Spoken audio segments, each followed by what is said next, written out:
What can you make with some leftover plastic pipe and a pair of inexpensive audio speakers? Well, as it turns out, you can make something pretty interesting. Hi, I'm William Gerstel, and this is the Sound-A-Lite speaker system. You can find complete directions for building your own pair of speakers like these in Make magazine. Most likely it'll be in volume 26, but check their online index to find the issue and page.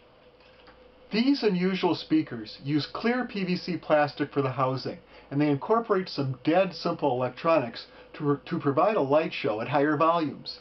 Now, these 20-inch long pieces of scrap plastic are just the right size and density to make either an acoustic suspension or bass reflex cabinet. And either way, you get some pretty decent sound out of these little 3-inch speakers. Now, inside the pipe elbow, and you really can't see it, I've mounted 3 high-intensity LEDs in series and attached that to the speaker terminals in parallel. They light up during louder musical passages, and they flash in time to the beat of the music. Now, the speaker itself is a Hi-Vi 3-inch extended range driver with an aluminum cone. And honestly, I was surprised at how good this little speaker can sound. I attached the speaker to the elbow with some silicone adhesive.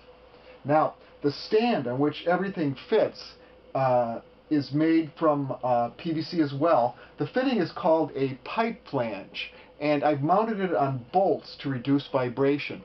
Now, this speaker may be the most interesting speaker you've ever seen, if not heard. And after this short break, you'll get a chance to see it in action.